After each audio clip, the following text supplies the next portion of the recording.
MAGA and Trump and this administration are absolutely terrified that you might protest tomorrow at what are expected to be massive, just absolutely huge protests. It's the second No Kings protests, and they are so terrified and so scared. The last thing that they want to see is that people are coalescing and uniting against this administration. The last thing they want to see is that they are now starting the who's paying these people? Is it Antifa? Is it some shadowy funding source? And one of the people who's doing this is Donald Trump's transportation secretary, Sean Duffy, who never came across or heard of a conspiracy theory he didn't like. He comes in and he says to Maria Bartiromo, we need to figure out who's funding these protesters. And there's actually something extremely deep here. Not that his analysis is deep. It's not. It's shallow and ridiculous. But there's a deeper topic here about one of the fundamental differences between the left and the right today. See if you can pick up on what it is, but we'll talk about it in a moment. But again, the No Kings protest, Maria, really frustrating. I mean, this is part of Antifa, paid protesters. It begs the question, who's funding it? But yeah, Democrats want to wait for a big rally of a No Kings protest when the bottom line is, who's running the show in the Senate? Chuck Schumer's not running the show. The No Kings protesters or organizers are running the show. Is AOC threatening a primary against Chuck Schumer? Is she running the show? Now, you might be saying, what the F is this guy talking about? He's not making any sense. He's jumping from one thing to another. You're right. Duffy's not very good at this. I don't present this as a great example of political rhetoric.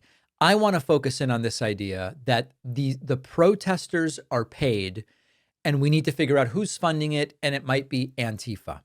Do you understand how idiotic and imbecilic the economics of paying protesters in such a situation would be? I mean, really just like think about it. If we go back and let's be accurate, how many protesters total at No King's Day on the first one? I don't remember what the number was.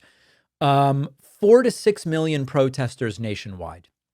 If you think about, each protester was only paid $20, right? That would mean $80 to $120 million just to get protesters out there. People took days off of work, traveled, stood in heat. This was at the first No Kings protest. Obviously, it'll be cooler tomorrow. All for $20? They probably wouldn't do that for $20. So were they paid $100? Well, now we're talking about insanely more money. The economics of it don't make sense. The economics of these massive protests at scale with protesters that have been paid don't make any sense. No one's funding it. People genuinely are that disgusted with the administration. Now, this gets to sort of the critical difference between how the right and left approach this issue.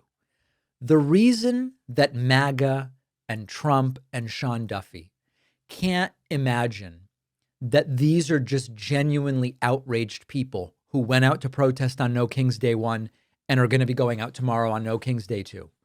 Their movements aren't really as organic as they believe them to be. Now, I'm not saying the MAGA protesters are paid or whatever, but the point is that the movement in total is a stage propped up movement by the people who really benefit from Trumpism, the billionaires and the corporations, who encourage and entice the people that are down in the rank and file to activate for their movement, even though their movement is terrible for them. We're going to hear in a moment how a lot of these right wingers go, I voted for Trump, but this is terrible for me. Prices are up. I can't afford this. I can't afford that. The point here is the idea to them that normal people might just organize out of principle rather than cult loyalty or because it's good for rich people is so foreign to them that they go, the protesters must be paid.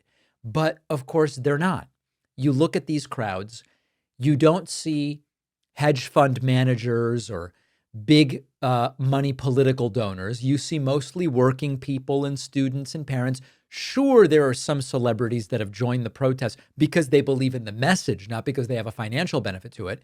But this is the sort of conflict where normal people organize out of principle and they go, that's so foreign to us, they must be getting paid. Now, there's another aspect to this that I think is important.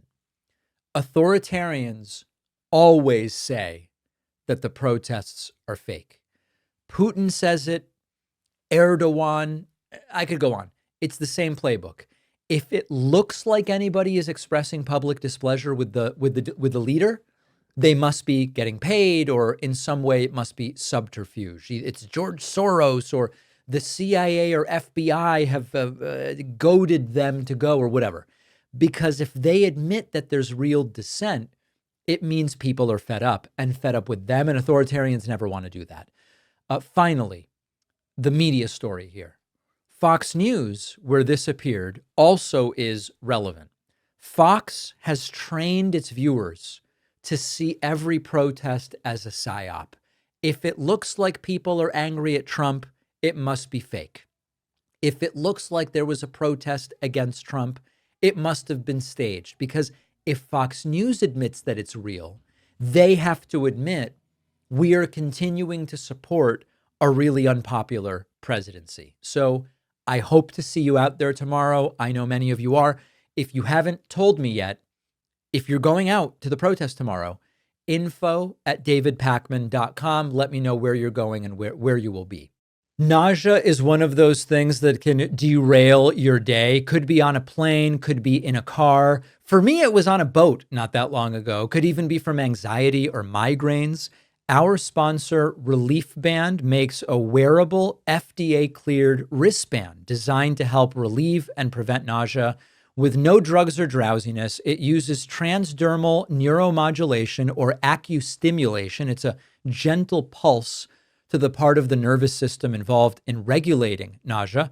There's really good published research indicating Relief Band can help with motion sickness, pregnancy-related nausea, chemo-related nausea. Some studies suggest it can reduce post-surgery nausea when used with prescribed medication.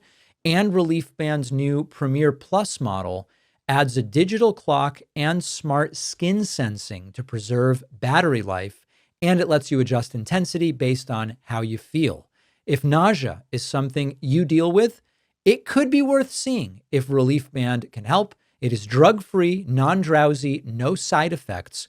Go to reliefband.com and use the code Pakman for 20% off plus free shipping. The link is in the description.